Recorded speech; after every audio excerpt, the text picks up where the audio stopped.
January 8th, George Herbert Walker Bush is televised falling violently ill at the state dinner in Japan, vomiting into the lap of Prime Minister Kiichi Miyazawa and fainting.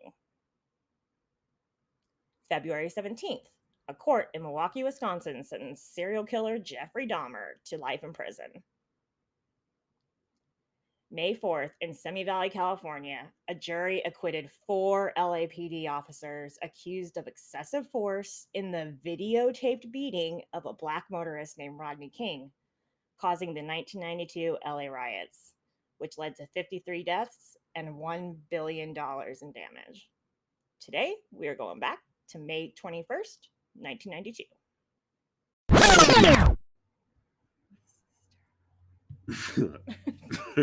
Toy of the Year! Toys Retailers Association of... I really like your 1930s radio voice. I really like it. I want you to work on it. Like, you really need to refine that because I think you're onto something for sure. Because that was really good. That'd be a really good Snatch Game character, too, to talk like that. So, like, 1943. Hey, listen here, Sonny. We are I'm recording. This could be bad. Hey, y'all. Welcome to the Wayback Recap, a podcast that obsessively explores all things past, from our favorites in TV and film. Those little Polly Pocket toys. You know, they were in like the shape of a rose, and then you opened them up and there were little figurines you could play with, but you could only play with them once before they'd be gone forever. Do you remember the McDonald's toy? Oh, I do. Yeah, we can cut this out. No, stop. Don't talk that way. Best part of Polly Pocket was Polly Pocket, but I think that's Hot Pocket, and I think I'm getting it wrong. Yeah, you but definitely... I like it either way. I like it either way. I think there was a cartoon, too. There definitely was. I'm Brandon. And I'm Patricia. And this episode, we're talking the real world New York. Yes. Originally, the real world. Yeah, it was actually the real world when it originally happened, but we'll get into that. First broadcast in 1992, originally produced by Mary Ellis Bunham, who passed away in 2007 from a long battle with breast cancer, and Jonathan Murray, who formed a working partnership in the late 1980s. Murray had moved from a career in TV news to working for a television rep firm in New York, selling an idea for a TV show to New World Television, where he met Mary Ellis Bunham, who was heading up the company's syndication efforts following a stint producing the soap Santa Barbara, which I've never heard of. I'm not a soap gal. Yeah. But, that made me sound bad. More shower gel. But my aunt would watch it all the time, and Santa Barbara was a very popular soap. We're talking Sarah Michelle Gellar got her start on Santa Barbara. Seth Green, Jennifer Love Hewitt. Wow. Like, a lot of stars came through Santa Barbara.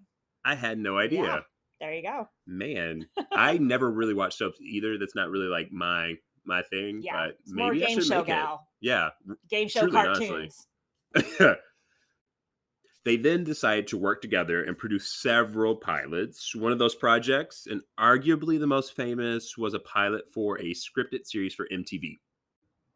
In Murray's own words, in interview, Mary Ellis really took the lead on this because her background in scripted daytime programming. We developed a script with MTV called St. Mark's Place, after the street in the Lower East Side. It was to capitalize off the success of TV shows Beverly Hills 90210 and Melrose Place. Super, super smart. Yeah. I remember those shows, and I never watched them. Oh, I was a huge Beverly Hills stan. Really? Loved Beverly Hills 90210. Loved. I love that there's somebody named Brandon on the show. Like, I remember vividly be like, oh shit, there's another Brandon, and he's cool. Even though I do think Brandon was like the second or third hottest guy on the show. Hurtful. Yeah, sorry about it. Jason Priestley, R.I.P.? I don't know. He was in a terrible race car accident. That's what I'm thinking of. He's probably not dead. We can move on. Okay. Back to Murray. It was great. Everyone was happy with the script, but MTV wasn't sure the scripted TV was the right thing for them to be doing. And they were certainly more concerned with the economics of it. Up to this point, they were running mostly free music videos.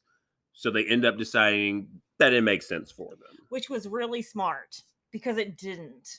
Like, they didn't. It was a really good move for the people at MTV. MTV was built to make money. Yeah. And a scripted show costs money. Yeah, very much so. You're paying all those actors, the crew, everything. Murray said at the same time, We were developing something for Fox called American Families, which was a jumping off from the landmark PBS series from 1973, An American Family. This is a groundbreaking documentary. It's considered the first reality No series of the American kidding. television. Yeah, I it feel was like I've never heard of really. this. It was originally intended as a chronicle of the daily life of the Louds, an upper middle class family in Santa Barbara, California. Because that speaks for America, Yeah, right? right. Is an upper middle class family from Santa Barbara. But it actually ended up documenting the breakup of the family. Oh, Yeah, snap. the parents, they separated and subsequently divorced, Bill and Pat Loud, and it Shit. featured their son Lance, the first continuing character on television who was openly gay. Snaps for Lance. That's pretty impressive. Our series was about following different families through a crisis or transition, but very, very reality oriented in terms of choosing the family. This is again Murray. Sure. It wasn't documentary, it was more of reality because we were stepping in and nudging the story along. Let me tell you, as someone who has been on, okay, I like both in front of and behind the cameras of a reality TV show, like, yeah, there is a lot of nudging 800 for million like a percent. story to I happen. think the word nudging is the nicest word for that. You're producing. You're Yeah, producing a story. absolutely. So even if it's a reality show, and you can please feel free to correct me, Brandon, it's a reality show, of course, but that reality show is produced by people who are there to generate a storyline. Oh, absolutely. Okay, I was, let's call Rose a rose. Like, you're not nudging, you're producing. So when MTV said they didn't want to go ahead with St. Mark's Place, Mary Ellis and I started talking and asked ourselves, what if we worked on an unscripted show about young people starting their lives in New York? What if we found 6 diverse young people, stuck them in a loft? In a loft. Yep. And followed their lives the way that filmmakers had followed the Loud family's lives. Genius. Yeah. Great idea. Quote unquote diverse. We met with Lauren Corral, the development exec at MTV, at the Mayflower Hotel for breakfast and laid out this crazy idea.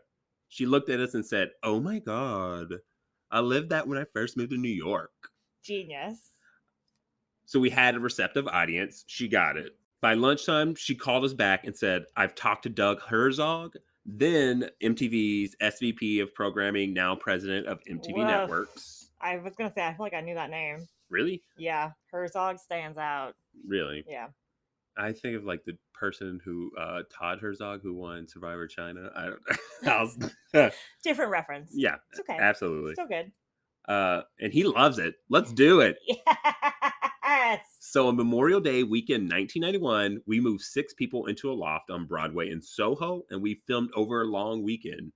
There was energy, there was a debate, there was flirting, all sorts of Flirting. stuff. We were filming them in the house, on the streets, and in restaurants. We shot this in H8, and we had the cameras hardwired to the little control room where we tucked away into the kitchen. We just all looked at each other and said, "This works. There's nothing like this on television." I mean, what's really good is they weren't like too impressed with themselves. I mean, wait, just kidding. Hey, but I mean, It's a revolutionary idea. I'm not taking it away from they them. created a cultural phenomenon. I mean, They created television that we know today. that is That's wild. a period. Like, Period. that's all there is to it. I mean, that's a powerful statement. yeah, I said it. That's the end of the quote of Jonathan Murray. So I enjoyed reading that dramatically.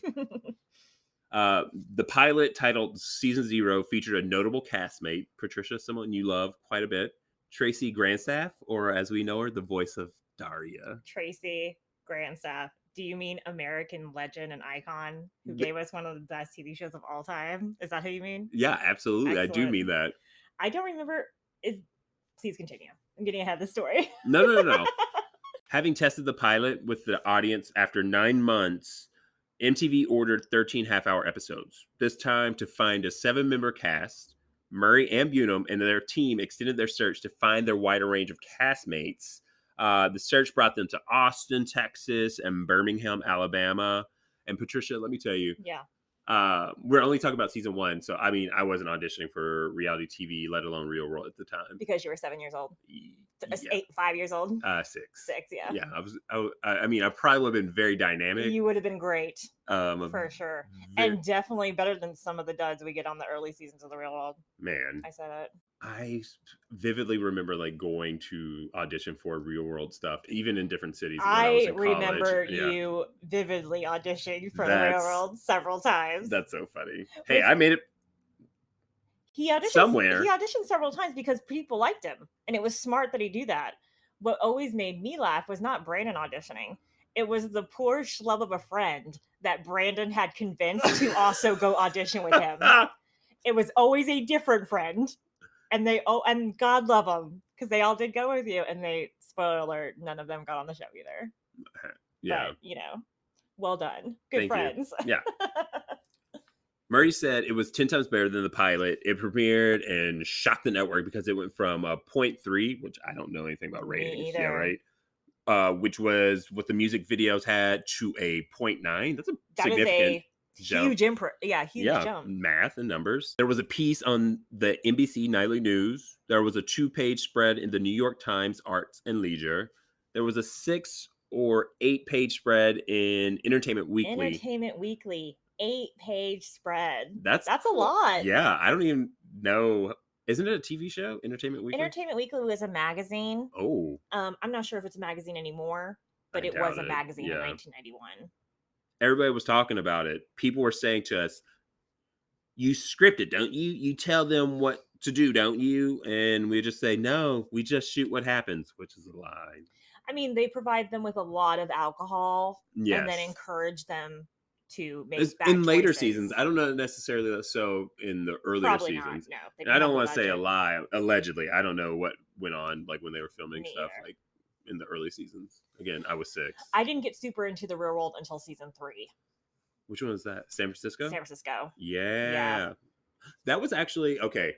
We'll get back to New York, but San Francisco was like, I think, the breakout season. I mean, President Bill Clinton was talking about that with like Pedro. I think that this is the first time that there was like a person with HIV represented on, like, a real person that just had a life and didn't let this disease cripple them. Because I feel like in the early 90s, for sure, like the only representation of people with HIV or AIDS were sick, dying people. Yeah. And Pedro wasn't that. Like, Pedro was out doing his thing, and he wasn't ashamed, and he wasn't shunned by some people.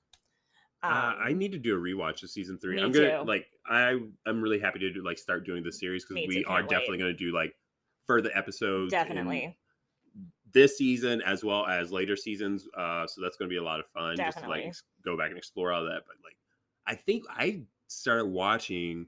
Well, my first memory of Real World was season 2 when David, I guess, pulled off the blanket off Tammy. I remember that. I do too. Like, I vividly remember watching Me that. My too. sister watching that, and me being in a room doing that. But I think the first episode of Real World that I actually watched myself was probably like London. I think for me it was until Miami. Mm.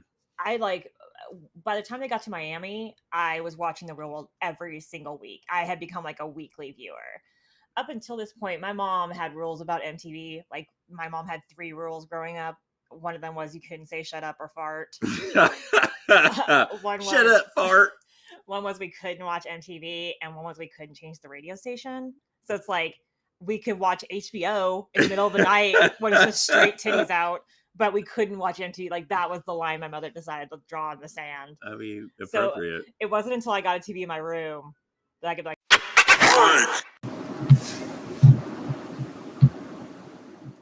hey, y'all.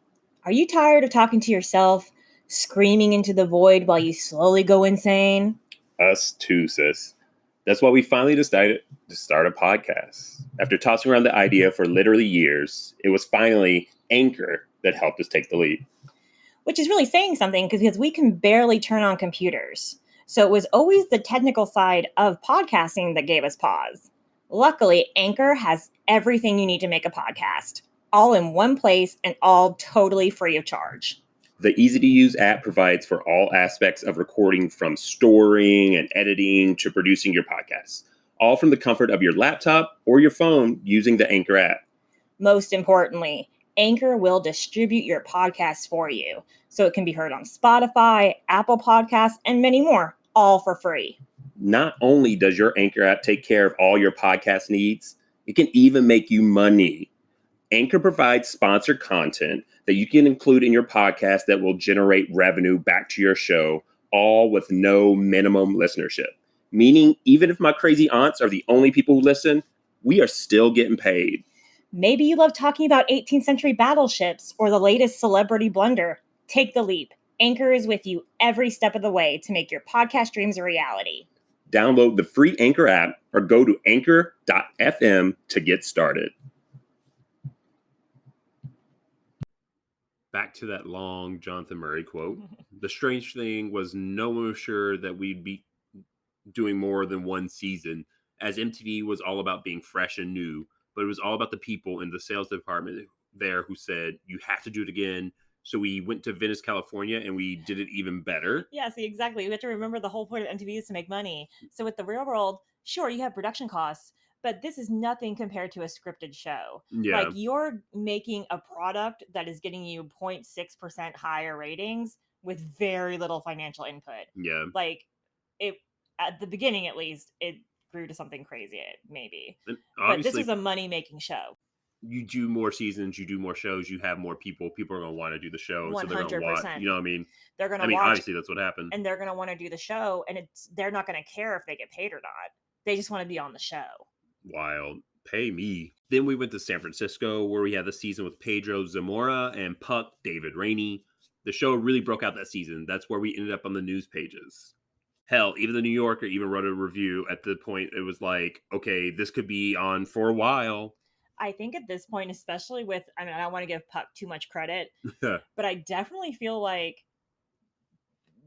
Puck helped set the standard for reality shows to always have traditionally a white man who is just like, who is there to stir shit up. Like, who's there, who's ignorant, who's rude, who's abrasive, who's aggressive. And they're just there to cause drama. And I do feel like Puck was like the first one to do that. Yeah, maybe he did set a standard. I don't know. I haven't actually. I have to rewatch San Francisco. Same. Yeah, it's been years. Years. I remember Puck from like one of the challenges. Like, I remember Puck. I remember watching him, like, I guess digging his nose when I was a kid, and I was like, "Ew, that's gross." Yeah, he did. I feel like he did a lot of gross things. But I dig in my nose now, so I guess I'm the gross one. Sometimes you gotta dig. Even after all these years later, the legacy of the show expands to being one of the longest running reality series in history, and it's credited with launching the modern reality TV genre. Rightfully so. And I honestly, and correct me, Brandon, but I think they're like 27 seasons in. Yeah. Shit, man. Or 22 maybe? It might be more than that. It might be more than that. It's wild. The series generated two notable related series, both broadcast by MTV. Everybody knows Road Rules. I shouldn't say everybody, but I think a lot. People of a certain you know generation. About the real world, you know about Road Rules. Yeah, but we're trying to introduce people to the real world who maybe never seen it before. So true. And I think, yeah, you even say it. Road Rules ended in 2007, where the real world is still going strong. Let's get back to that thought. Yeah, you may be a little out of touch, my friend. Shocking. That, again, the Road Rules lasted 14 seasons from 1995 to 2007, like you said. And the ongoing spinoff, which I hear a lot of people watch, but I have not watched in years, The Challenge. It's been on 35 seasons since 1998. Jeez. I remember watching like the first challenge, which was technically called like Road Rules All Stars, which had like the 5 people in the RV. Yep. I think it was Cynthia from Miami. Yep. Sean from Boston. I can't believe you can remember them off the top of your head. This is amazing. You are amazing. No, calm down. Calm down. You're causing a scene. Sean from Boston. It was then John Brennan from Los Angeles, who was from Owensboro, Kentucky. Mm-hmm. And then there was Eric Neese from the one that we're going to... Yeah, sure. So Eric, Cynthia, Rachel Campos from San Francisco was also there. Good job. Sean and Rachel have been married for years because of that show and have several many children. It's beautiful. I never got as into Road Rules because the real world is about sitting around in a house. I'm great at that. Road Rules is about like challenges and you have to accomplish things, and it seems so hard. I was kind of Initially, I think I was more like, "Oh, man, I would love to do Road Rules," but then I think I was more Real World. So the Real World ended in 2017 from MTV. That shocks me. I thought it was still up and running. Yeah, they were returning to cities, but they were coming up with like, I mean, I hadn't watched it because I think I had aged out at that point, but they were coming up with different like themes behind it. Like when it was explosion, real world skeletons, go big or go home, bad blood. So it was canceled because obviously Yeah, that because sounds it was terrible, boring. whatever that Yeah. is. And then it was actually picked up by Facebook for season 33 in the real world Atlanta. Wow. Never watched it. That was in Wow. 2019. But I think there are now plans for Real World to be picked up on Paramount Plus. Yeah, Paramount Plus owns the suite now. Yeah. So more to come. Don't worry. Yeah. If you are missing out on Real World, don't worry. You can still audition if you are 18 to 25. I think that was like the cutoff when I Or, was. maybe you're my 40-year-old boss who doesn't like anything except the challenge. That is wild to me. People love it. Man, I mean, no judgment if you No, like me either. I love dumb stuff. Yeah, I love dumb stuff. But the challenge was, I used to watch the challenge when it was like the Inferno. Me too. I remember when the challenge when no one really got voted off, and it was like the two buses. Like Yep. that's when I used to watch that shit. Yep. But I think I had probably stopped watching my initial like adulthood version of the challenge at Fresh Meat, and I was kind of like the first one. Yeah. And I was kind of done after that. I dipped out after like CT and Tanya got in a fight for like the 4th time. I was like, these two 45-year-olds need to stop fighting on TV. That was when I kind of took a knee. And I was like, that's the end of that for me. Yeah, man. Well, CT's made a career of that.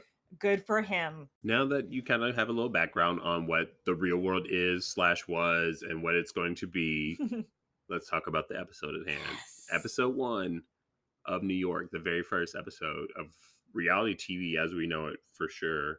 1,000,000%. Yeah, ever. Okay. An Eric Nies interview opens up and he's in disbelief about the situation at hand. This is never going to happen. They can't do this to 7 people. And then the iconic credits roll. This is the true story Of 7 strangers. Pick to live in a house. Work together. And have their lives taped to find out what happens when people stop being polite. And start getting real. The real world. I love it. So that work together part wasn't really even added until like later seasons when that became a part of like you had to have a job assignment. I was just going to say, so like when the show starts, and again, correct me if I'm wrong, they are literally just filming people as they live their lives. Yeah, absolutely. I think Seattle? I think. Oh, no. Boston, because they worked all work together in Boston. Yeah, because they worked at that child like development center. Oh my and then gosh. Montana gave a kid some alcohol. Do you remember that? I do remember. Yes. And rightfully got fired. Yes. Okay. Yes. Sorry. Shout out to Montana. I love you, hon.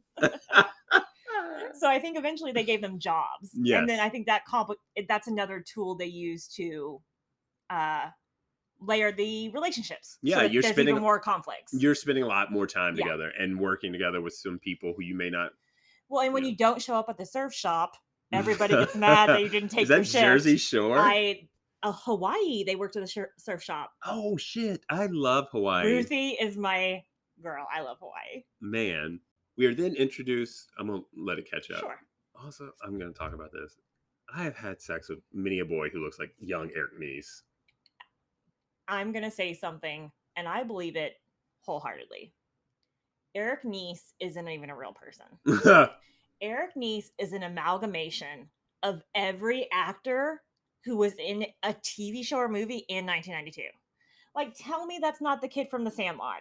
Tell me that's not Andrew Keegan. Like, tell me, like, he looks like every dude in 1991. Yeah. It's the flippy down center haircut for me. I also love that like theme on the real world is that the houses are always super dramatic. Like the decorations in the house are always over the top. Like you live in a firehouse, you live in a this, like there's always a shtick. The fanciest part of the New York loft is this huge fish tank. Yeah. Eric Nies is like the OG. Like Eric Nies was on challenges right away. Don't you think? Like Eric Nies was a company man. He did a lot of work for MTV. I mean, he did The Grind, And then he was on that Road Rules All Stars. And I'm pretty sure he did do. I don't know if he did a lot of challenges. Oh my I don't God. know. I mean, I don't know. Don't ask me about the challenges. We're introduced to Julie, and she's from Birmingham, Alabama. Roll that beautiful bean footage. I don't know why I love saying that, but I just love saying that because it's like B-roll. We see the airport, a church bus, and We see a Confederate flag right away. yeah, Right yeah. away. Julie's talking to her dad about jobs, and he wants her to be a computer operator, which I have absolutely no idea what a computer operator does. From a dad perspective, quote unquote computer operator does sound like a good job.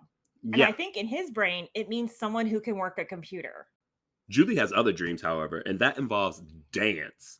We get this scene of Julie at a hip hop rap and dance class, and that's what it looks like to me, I guess. I don't know.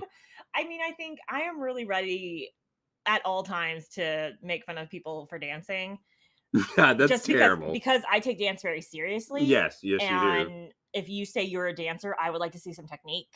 That's what I was going to say, is Julie knows how to dance. Yeah, she absolutely.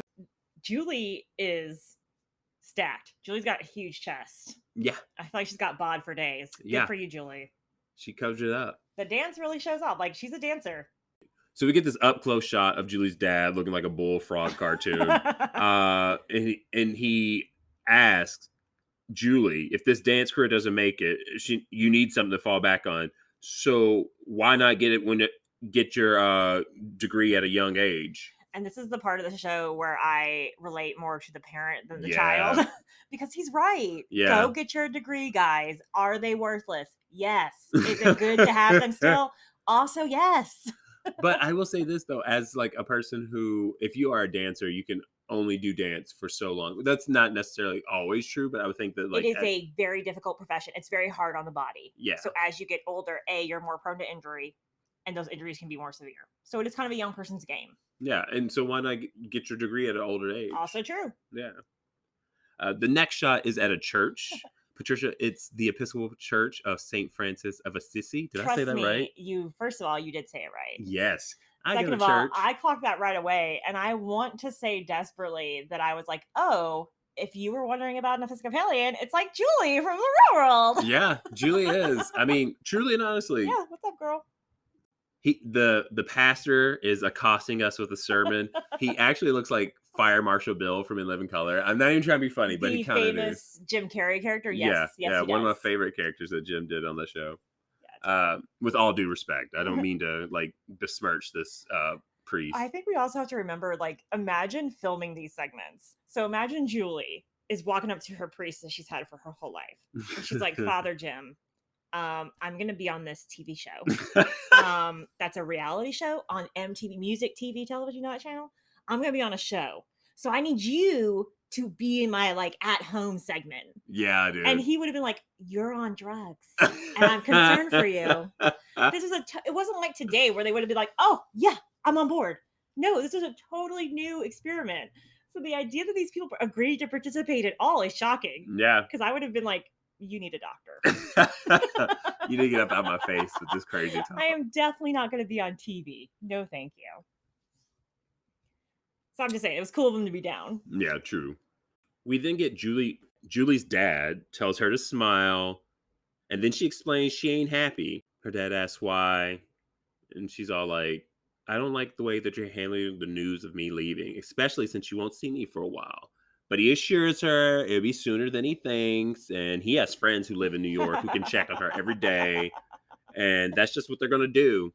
Every day, someone's going to come in there and check on you. Again, both of these people are right, in my opinion.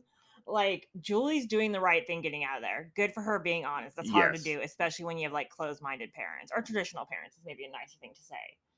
But at the same time, Julie, what are you sad about? What in your life makes you sad? You have this beautiful home. You have this beautiful family. You are everything such provided a mom. for you. I'm just wondering what you're sad about. Yeah. What is going to be fixed in New York? Well, she wants to be a dancer. She's young. I like a plan, but I just need to see that more. You know what I mean? Like, You're just crushing dreams, man. No, girl. If you're sad in Tallulah, Alabama, you're gonna Tallulah, be sad in perfect. New York. Like if you're sad, like you know what I mean? Yeah. Like you need to make yourself not sad. A Okay. place Yeah. change can't do that for you. That's my argument. I also think you need to be a very, very good dancer to make it as a dancer in New York. And I don't know if Julie's got the chops. Wow. I You said are yeah, okay. So, I was just saying, what's his name from So You Think You Dance? Is it Nigel Lithgow? Is it Lithgow? Like Lithgow? John. I don't know. I'm Nigel is his first name. Let's go with Nigel. Nigel. Okay. So after that, like, kind of confrontation between Julie and her dad, everyone's visually uncomfortable. It's great because there are not a lot, maybe there's like 6 or 7 people in a small room. I think it's like a galley kitchen. And everyone is super uncomfortable. Like Yeah. Julie's dad is like, smile, Julie. And Julie's like, no, I don't want to do that. I'm mad at you. So I'm proud of her. Yeah. Good girl. The next scene, we are in the interior of Julie's dad's car, and it's like this burgundy velvet hearse. Hun, burgundy is too nice of a word. This is a blood red velour lined. I'm gonna call it a Buick. I bet it's a Buick. I bet it's a Buick too, because it does remind me of my Buick Skylark. Yes, that's exactly what I was thinking, dude. It reminds me of your Skylark, the one where 100%. the lighting was like when flying. The ceiling was falling in, like a circus tit. It was ridiculous. It was gorgeous whenever the windows were down. He's just being an ass. He did not think it was gorgeous. I did. I loved it. Didn't. Stop lying. You're rude. Anyways, they're on their way to the airport where her dad concedes, and then he says he hopes she has a good time, and that as long as she stays in her little neighborhood, she should be fine. And then he asks, when is a good time for him to call? 11 a.m. and 11 p.m.? I mean, I'm not wrong. I mean, I'm not mad at him for that because I think we have to remember a couple of things. Yeah. New York City coming out of the 1980s was a very dangerous place. Yeah. Especially to an ignorant, naive girl from Alabama. 19-year-old. Baby. 19-year-old girl. So, I'm not saying he's wrong. Woman. Person. But I don't think you need to talk twice a day. No. But, I mean, I listen to a lot of true crime stuff. Good way to know if sums up. Yeah, also living with a lot of people is super helpful. Like, I would feel better that, A, she's being recorded all the time. Yeah. But then also she has roommates. So if she goes missing, someone will notice right away. Yeah, truly. I would get in good with the roommates. This might be the actual safest possible situation for Julie. Like, maybe she couldn't be in a more safer spot. Truly and honestly, right? Like, at this point, she's an MTV investment. Do you remember when you and I lived together, one of the first times we lived together, and I went missing on Halloween, and the person I was dating at the time burst into your room while you were asleep and was, like, freaked out? Yes, I do remember that. Because I was missing. Do you know where I was? No. So we went to that pizza place that was like by our house, and I was so drunk, I thought I was going to the bathroom, but it was an alley, and I had passed out on bags of trash. I do recall this, yes. Yeah, and I woke up with like rain hitting my face in the alley, and I was like, where am I? And then found out everybody was looking for me. Mere blocks from our house, really. Like, not far away at all. But this ex-boyfriend was very concerned, and I was not. I was like, sir, please leave my room. I feel like he didn't really look for me. He didn't really look for me. I don't think he thought to look for you in the alley. That was his first mistake. Yeah, absolutely. When I used to drink, I mean, I could be in an alley. This was different than the St. Patrick's Day where you thought you'd fallen in a ditch, but it wasn't a ditch, you had just fallen on the sidewalk. Or was this another roommate? Oh my gosh, that is not me. I was going to say, I don't remember I think this. it's another roommate. I do know which roommate you're talking about, Jesse. No, that is not who I was talking about. I'm talking about, yeah. Don't say his name! I'm going to punch you in the dick. We next see Julie at the airport telling her family goodbye. In the good old days when you could take your right? I didn't even think about relative that. All the way to the gate. Seriously. She's assuring them that this will be happy. This will be a good thing. Her dad asks if she's going to give him a kiss goodbye. She nods yes, because she's not that petty. But she does have like grumpy girl face on. She's like, fine, let's do this. Her dad seems to be a bit much. He's protective. She's one of 7. She's the youngest. Yeah. I get it. And she's 19. Yeah. I would be nervous Travis too, man. After she gives him a kiss goodbye, he asks if she's going to call at 11 the night like they agreed, and Julie says, "If I feel like it." Oh, good job, Yeah, Julie. right. And their dad laughs, and he goes, "Okay, I got your number." And it's a cute little moment between the two of them. It's a cute moment. And it's again, I'm siding with the dad. Do call me tonight, please. Thank Yeah, you. absolutely. He tells her to have a good trip and a good time, and Julie boards a plane as her dad admits he could shed a tear. Julie gazes out the window of the airplane as we get a flashback back to that kitchen scene where Julie and her dad are in the kitchen having a conversation. It's about how different she and her dad are. To her dad's disbelief, he doesn't think that they're different. He's like, "What?" He is very surprised to learn that her opinions are not his exact opinions. Man, he probably really tried when she was growing up trying to ingrain that stuff. We have a friend from high school who reminds me a lot of Julie. Someone who is really close to her parents, Yeah. who loved her parents a lot and really did want to live a life like they lived. Like, Yeah. that took their dad as gospel. Yeah. So this does happen, especially in the South. Like, you do see kids come up just like their parents. No, absolutely. After her dad was all like, "What? I have no idea what you're talking about." Julie was ready and was like, "Okay, you want to really know what I think? Well, it's okay to wear whatever you want, do whatever you want to do to your hair, grow it to your butt if you want." And dad responds, "When did you start saying butt?" Which is really the funniest shit ever to me. It's the funniest. See my aforementioned rules about my mom? Yeah, It is the absolutely. same kind of thing where it's like, whoa, whoa, whoa, whoa. Did you just say butt? Do I even know you, my child, anymore? But But I can't think of any words that were like banned in our house. But definitely wasn't one of them. We said first of but a all, lot. butt is just a thing. I Yeah. have a butt, you have a butt, we have butts. Yeah. Maybe they were a house where you said bottom. Bottom. That is. I am not saying bottom as an adult. Oh, my bottom. Actually, I will say bottom as an adult for other reasons.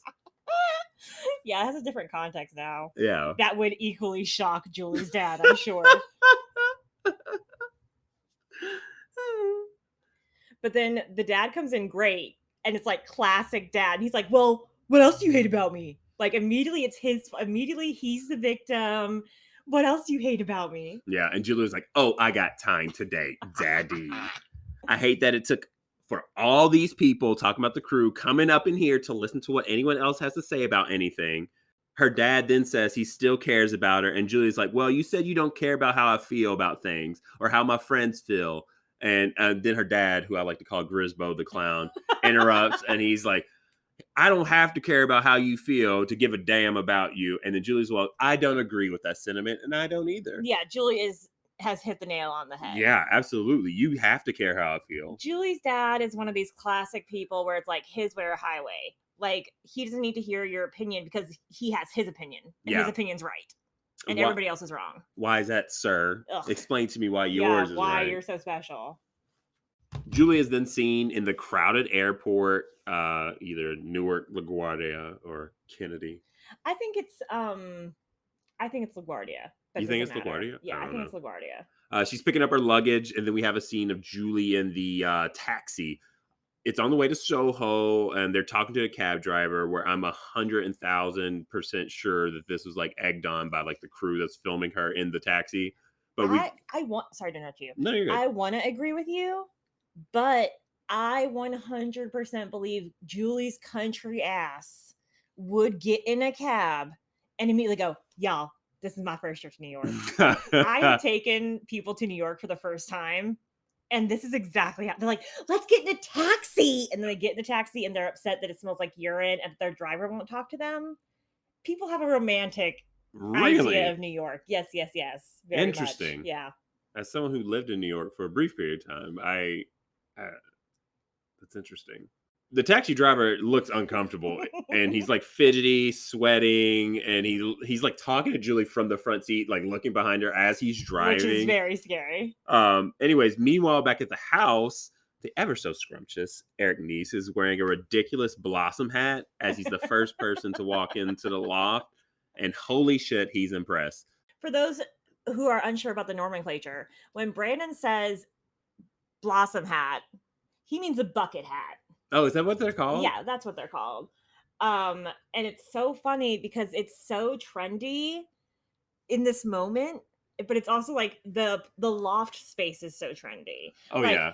there's the cool fish tank, there's a lava Oh lamp. yeah. Like it is 1991 on a plate, and Eric is a perfect side dish. Like he looks exactly like 1991, This is 1992. 1992.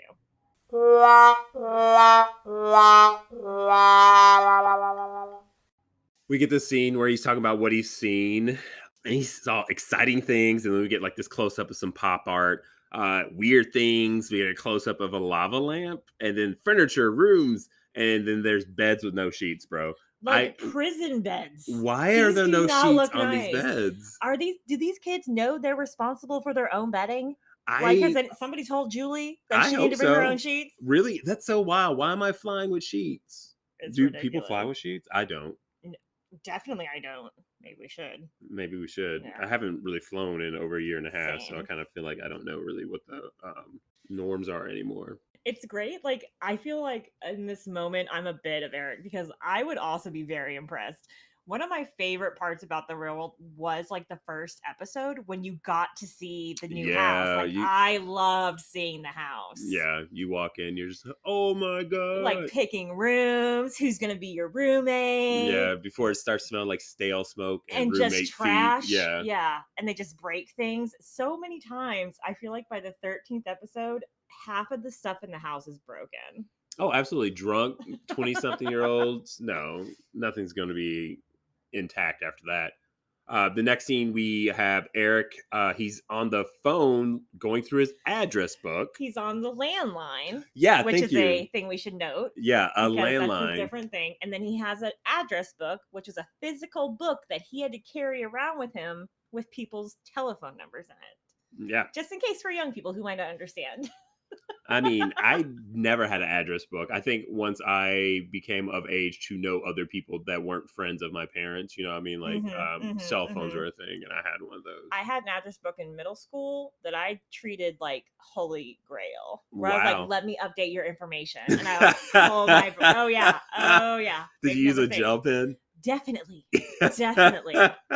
And I would remove people very dramatically. Like I would take Sharpie and Sharpie out their information. Oh yeah, like, you absolutely dead to me. Wow. Yeah, cutthroat. I bet you did that to me at least 3 times. Nah, I just block you. Eric's on the phone with his friend, and he tells him how fly the apartment is. And as he's talking, Becky, the next roommate, walks in. Eric introduces himself with the most awkward shit I've ever heard. He says something like, "You're a queen, I'm a king, and this is..." And understandably, he's just kind of flustered because everything is so fucking cool to him. And he's just like, wow. And then he's unable to finish telling her. And so he's just like, just go look around the place. Just go look around. He's like, I'm too busy being on the phone to my friend talking about the new apartment to interact with you. Then we get this rapid fire roommate introduction. Kevin comes in next and gives his take on how incredible the loft is. Norman comes in with a giant Great Dane. Great Dane. Huge, like a pony. Heather, and as Eric describes her, is a rapper, and she is next. And surprise, she has a cat. Like both of these people bringing pets, and then Kevin's all like, didn't they say no pets? Like, why are y'all bringing pets? Which I would ask too if you're moving into this fucking I would loft. also have questions. Granted, I probably would have been the person bringing a Great Dane and 2 cats. You brought your dog with you everywhere you went for a long time. You still do? Yeah, I do that. I do that. Then we have Andre. He's next. And he basically says how much cooler he is than everyone else because he would not hang out with these people outside the house, or they don't look like anybody he's ever hung out with. He's just very kind of like a little bit better than everybody else. We're finding out who the smokers are as Julie pulls up in the taxi while everyone's talking, and she immediately jumps in Norman's lap when she walks in the room. She comes in the door. She puts her bag down. She says hello. She sits in Norman's lap. Did Norman gesture for that? I did not see that. She's dressed in her finest mom gear, like the Canadian tuxedo. It's like it's denim on khaki. I also wanted to say, Becky, is that the other white girl's name? Yes. She's also dressed like a mom. Like they both have on like Kmart exclusive for mom outfits. I mean, mom gear's cool. Moms are cool. What are you talking about? All of these things are cool. Yeah. My mom's but cool. I would look for a better fit. Okay. That's my goal for them. If they're happy, I'm happy. Yeah. I do think it's inappropriate to sit in somebody's lap when you first meet them. Boundary violation. Be cool, Julie. You're new friends. With all the roommates there, they begin formal introductions. Kevin starts us off, and he's a scholar, studying political science and being a writer and a poet. When I tell you the crush I had on Kevin, I can see that Kevin's a very handsome man. for me, not only is he handsome, which I 100% do think, he's smart. Yeah. And big brain on Brad. I'm all over that. Big brains. Becky, she went to NYU and went to film school, and now she is a musician because she's been doing it since she was little. Glad to see she's putting that film school use. Good call. We won't, I guess the show's been on for like 30 some odd years. Literally? So Yeah. So we won't spoil it, but Becky has like a very interesting storyline that's followed throughout different seasons of Real World. Fuck it, I'll spoil it. She dates like one of the producers. Oh my God, yes. Yeah. Good remembering. Wow. Which is, I was never here for Becky. oh man. But I do think she's not my favorite. No. But she had this affair with they like have a proper relationship, her and the producer? We'll find that out later in okay, the cool. episodes. I'm not going to spoil anything None of my since I already business. did. You know, I mean, yeah. Eric lets us know he's a model / actor. Again, Eric being the original himbo.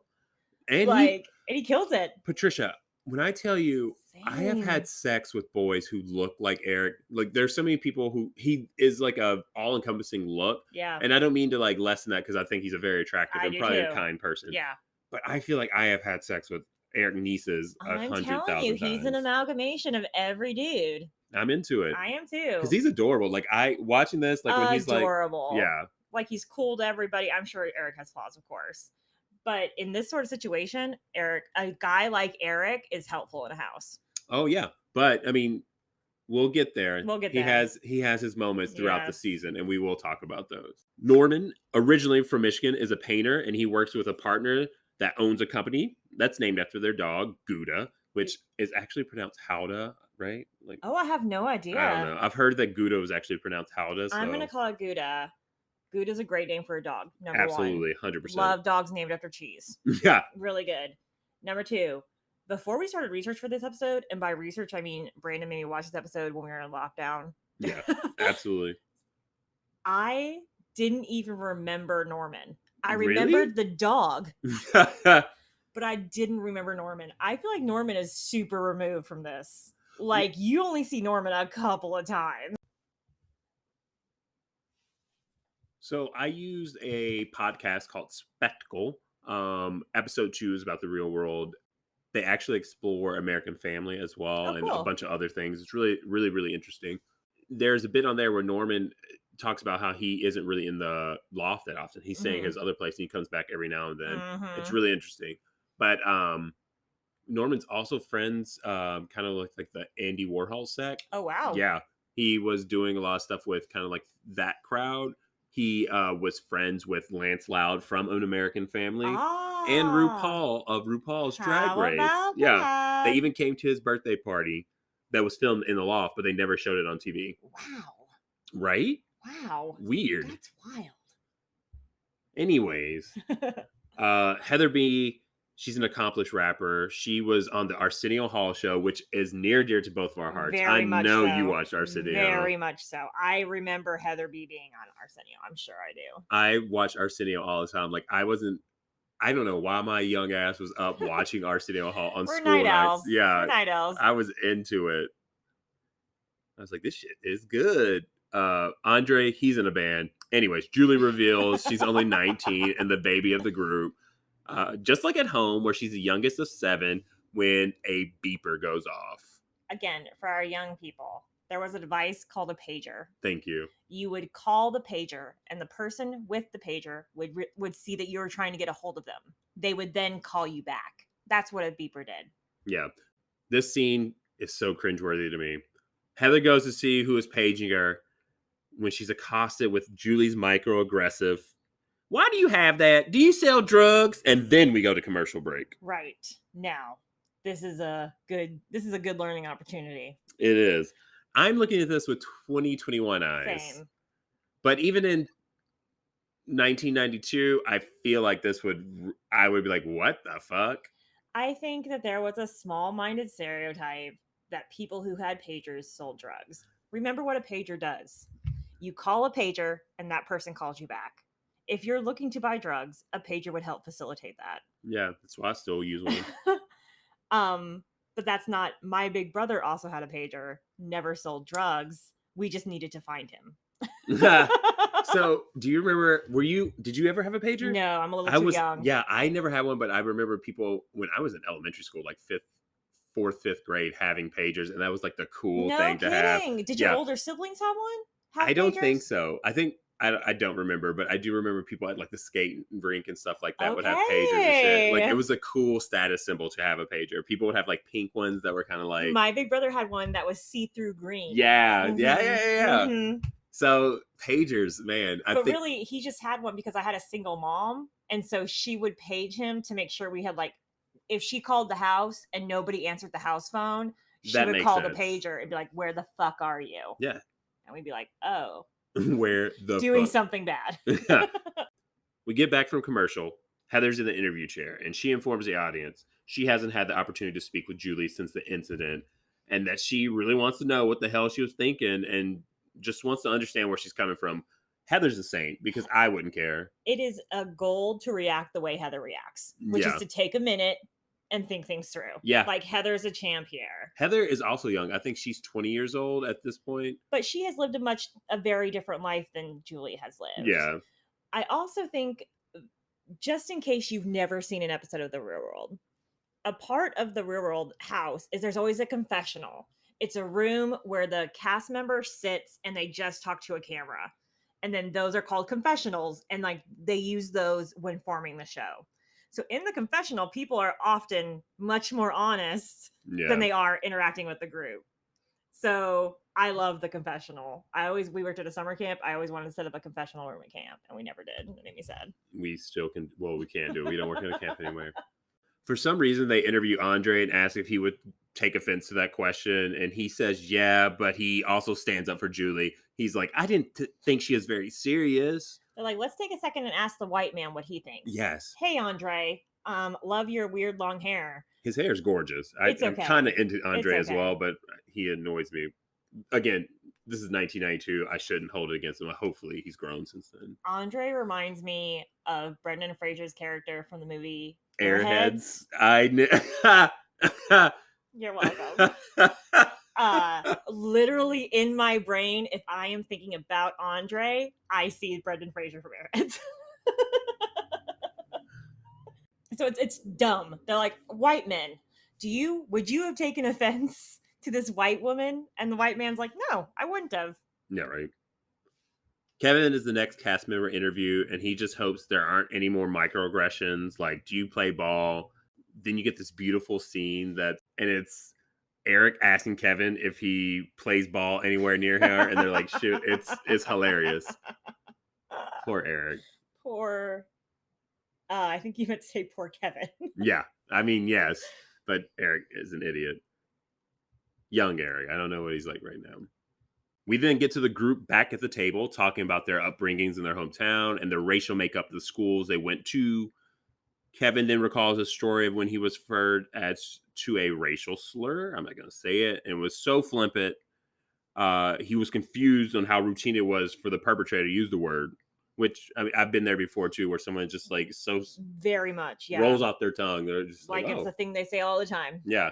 Don't even bat an eye, which I kind of appreciate from a racist. I mean, if you're going to be racist all the time. I like a person who's going to be racist to my face. Yeah. Heather speaks on her experience as a Black woman and how whenever she goes to stores, they follow her around, which is a more subtle form of racism. It is a little subtle, but again, when we were in high school in a small town, we went to Walmart and the adult with us were scared about me, a white woman, going to the store with 4 Black kids. Do you remember this? Where he was like, someone else should go. Because he was worried about me being alone with 4 because of how that would be received. Yeah. He wasn't scared of the 4 Black men with me. He was scared about how the store would react to 4 Black men with me. Right. Wild. They could have been your kids for all they knew. Could have been 1,000 things. Yeah. I mean, I was 16. I would hope they wouldn't have thought other 16-year-olds were my kids. It was Kentucky, man. I don't Fair know. enough. Heather's then interviewed and asked what she thinks will happen, and she doesn't know. She just hopes everyone gets along. And then we get a scene of foreshadowing, perhaps, of Heather's cat giving Gouda the business and slapping the shit out of him. And then the two are chasing one another all through the house. I just imagine you get there and then your roommates have a cat and a dog that are chasing each other around the loft all the time. I mean, I love animals, but I would also be like, look, this is already 7 people in here. We don't need anything else. 7 people. People have all this stuff. There's luggage everywhere. And there's also a giant dog that keeps chasing around the cat. Which is also as big as a person. So an 8th roommate, essentially. Literally. And their pet cat. Ugh. It's now time to divvy up the rooms, and Eric and Kevin, they decide to share a room with one another. Everyone else, they decide that there needs to be a quiet space and a loud space. Makes sense. Yeah, right? And Heather is adamant that she stays up all night. Me too, girl. Same girl, right? Like, I am a night owl. Same. And so she and Andre decided that they will share a room because they both snore and they're both night owls, which I think is the most considerate thing. Very right? smart, yeah. Again, first episode I love, but I love the like who's gonna room with who. It's a fun little glimpse into what these people think their relationships are gonna be, and then as you get like 6 episodes in, people move rooms. Man, it's very drama. I love it. I mean, quite honestly, when you're in a heightened situation like that, which is already stressful enough, being in a room with somebody, which is also really hard. Can you imagine? Really like, hard. Yeah, I can't imagine. I've had to be roommates with someone I didn't get along with. It's very difficult. Yes, likewise. And also, like, I've always lived with someone else in the same room with me. Wow. Well, that's not true. For several years, I was single, but like growing up, I always had like a sibling in the room with me. College, I had dorm room roommates. But then when I lived on my own, okay. Mm-hmm. Yeah. We then get a montage of the roommates moving into respective rooms onto sheetless beds yet again. While Becky and Julie sit at a bar and Andre asks some provocative questions from Love and Sex, the Book of Questions by Gregory Stock. Why do I feel like we had this exact book at camp? We probably did. I mean, I feel like it was probably like a big like cultural phenom thing. I don't know because I didn't read in 1992. No. I probably should have been, but not Love and Sex. It's always like scandalous questions. Like, would you rather have a threesome or... Would you rather have a thumb in your butt or... And yes. Yes, the question several is always thumbs in my butt. Whose thumbs? Whoever's willing. Performing later that night, and as they end their conversation, Becky's mom's like, "Can I call this number and request you, Becky?" And Becky's like, "Why are you asking that?" Like, it makes me wonder why, like, what was Becky's past living situation? Her mom's like, "This is like any other place you can call and ask for me." Or again, remember, this is a brand new situation. Yeah, true. So maybe Becky's mom is confused about where Becky is living. Like, is it a hostel? If you call a hostel, you're not sure you're going to talk to the person. Anybody could answer the phone at a hostel. Yeah. So maybe she's just confused. Yeah, that's true. Becky needs to be kinder to her mom in that situation. Everybody take it easy on the But mom. I mean, I always get frustrated with my parents too, especially at that age. I'm like, why are you asking me that question? That's so true. So true. I'm going to call you with the calling card. You don't have to worry about calling me. Becky then leaves the loft, guitar in tow, and heads to a friend's place to practice. She admits she doesn't know any of the changes and only knows one verse, and she has 30 minutes to learn it.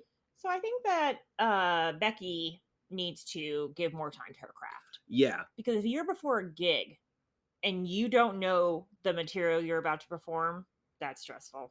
Hey, dude, that's me in this podcast every single time. Stressful. Don't like it. We get the scene of her like annoyingly standing in the kitchen in the loft. She's fake concentrating. Do you know what I'm talking about? So someone can ask her what's wrong. Like, yes. What's wrong? Yes. And so she can tell him, I have to learn this song. It's so much pressure. Remember, they're nudging the story along, Brandon. That is true. This is a nudge. That is true. We true. gotta nudge it. Yeah. There has to be conflict. There has to be a point to the show. That's true. Becky is next seen at the cabaret. I don't know if that's a cabaret. I don't go out much. And she's nervous. She is introduced by the MCs to come on stage. They call her Rebecca, which I'm sure... Professional stage name. Welcome, Rebecca and Brandy and other one name. First of all, it's also funny that she's like, oh, I only have 30 minutes before my gig. But then we learned that it's an open mic night. Is an Yeah. open mic night and a gig the same thing? I mean, I think open mic night, anybody can walk up to that, and that's not a gig. You're not getting paid. well, I don't know if it's an open mic night. That's just what I put in the script. Oh, But okay. like, it seemed like one to me It- because like what I've seen. I agree. This Right? looks like she put her name on a list, and they called her up when it was Ain't her nothing turn. wrong with that. No, that's how you get started. But her music is not for me. Her Sean Colvin shit is not my bag. Yeah, we cut to like a Twinkie Norman in the bubble bath. He's giving an interview about the performance, and man, the shade of it. He says, I wouldn't say she was like the most impressive singer for me personally, but she was like really honest, and it came out and it was beautiful. It was really wonderful, and it moved me. Classic gay compliment. Yeah. Where they're like, we didn't like it, but it was great that you liked it. Yeah. Did you have fun? You know what? It looked really honest. And I was really impressed with your honesty. If someone ever told me that, I would just cry. I would rather them just tell me that I wasn't good. You weren't good. Okay, fair enough. I'm sorry. Yeah. I just wanted to bring it to I mean, your can I attention. get some more feedback? Don't Because do it of this reason? because Get a little you more weren't feedback? good. Oh, okay, got it. Sure. I don't know. I'll work on not being bad. I Thank guess. you. That's the review I leave for this podcast. Don't be bad. We then see Heather, Kevin, and Julie waiting on the A train or subway for you weirdos who don't know what that's called. They get on board and the train takes off. There's this commotion at the next station along the route. The roommates, they're all rubbernecking and in confessional, which we talked about before when you're sitting in like the interview chair. Kevin speculates that he thinks someone got shot, which in New York, 92, probably. Pretty spot on. Yeah. I rely on public transit and have for the last decade. And I'll speak in I statements here. Whenever there is like a commotion, I do always assume violence. Yeah. Like I'm like, absolutely. oh, there's a fight, someone got shot, someone got stabbed, Yeah. the police are harassing someone. Like I always assume violence. I never just think, oh, an old man passed out, it's no big deal. I always assume it's a very big deal. As you should. Right. As the train stalls, a quintessential New Yorker is waiting on the platform. He tells our crew that a guy got his foot stuck in the door and the train kept going and dragged him along with it. I was literally looking for this and like I Googled this to see if that actually happened and I couldn't find it. So I want to know more. This is 100% speculation and not real. Dude, I don't know. I do know. He said the guy was fine, so maybe that's why we didn't really see anything. I think if you were dragged by the subway, you are not fine afterwards. No. And that's how we know this isn't real. And then, like in true New York fashion, there's a power shortage that keeps the three roommates stuck on the train, and they become irritated, and rightfully so. Like I would be annoyed. This has happened to me before. Yeah, and it is infuriating. It's hot. It's crowded. It's dark. It's the worst. yeah. Heather notes the car number 8661, and she finally heads up the stairs with Julie and Kevin in tow. And Julie starts nagging the booth worker about paying for a ride they didn't even get to take because they couldn't even leave. This would be me. I would like, where is my money, ma'am? She's mad. She's white. She wants her money back. Give her her money.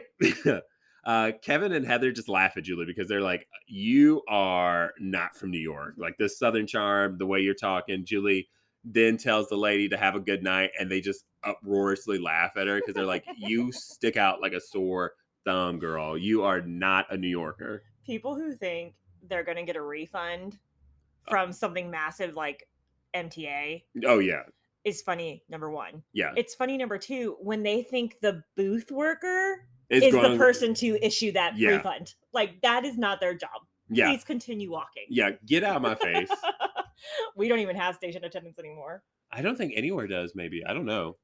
I love Heather and Kevin laughing at Julie. Yeah, me too.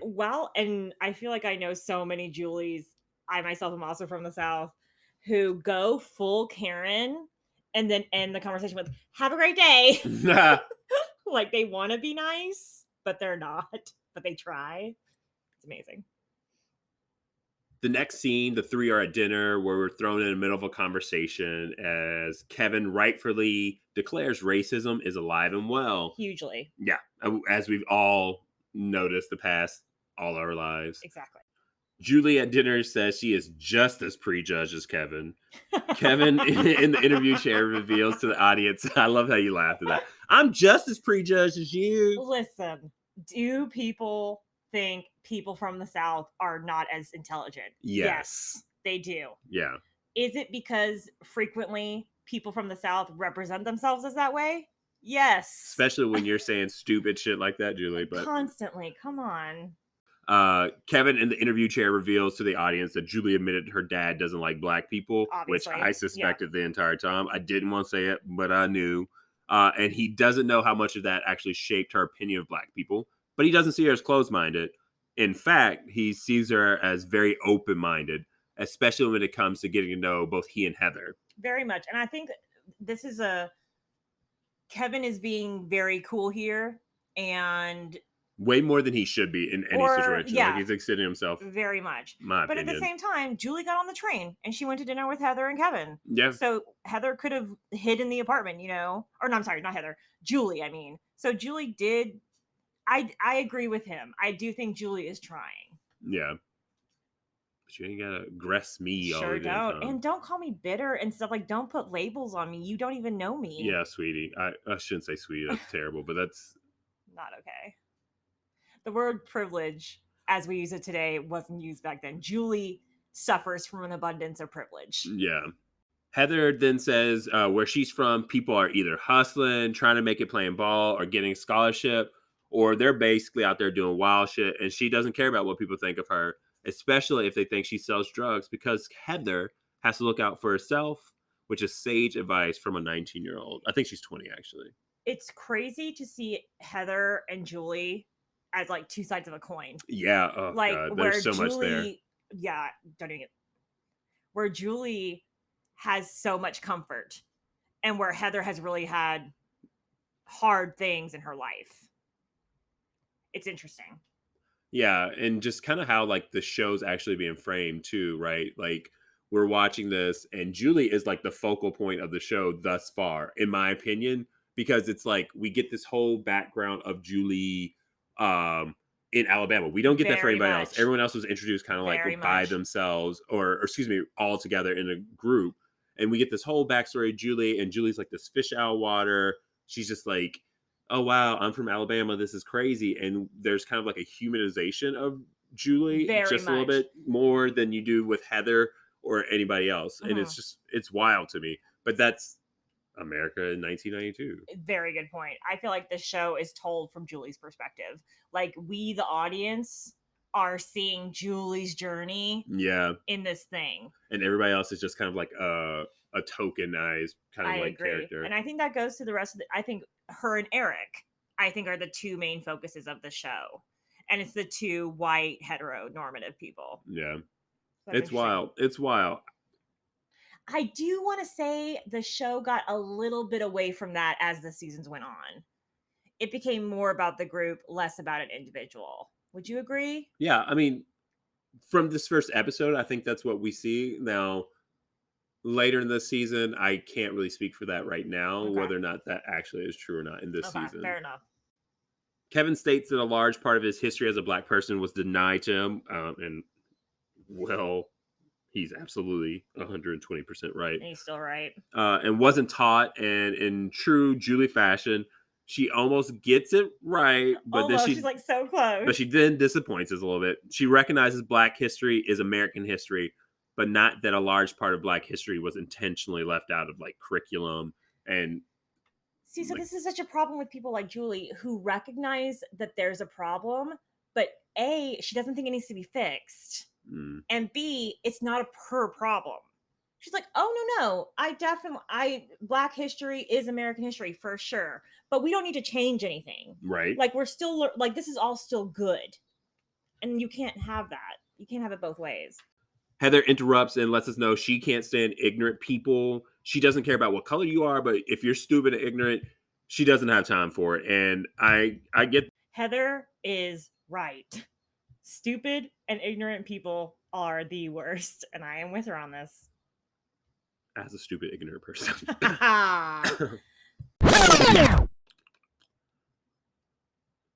We then get Julie in an interview recounting just how smart everyone is. Which they are. Yeah, everyone's really everyone accomplished. Everyone is really intelligent.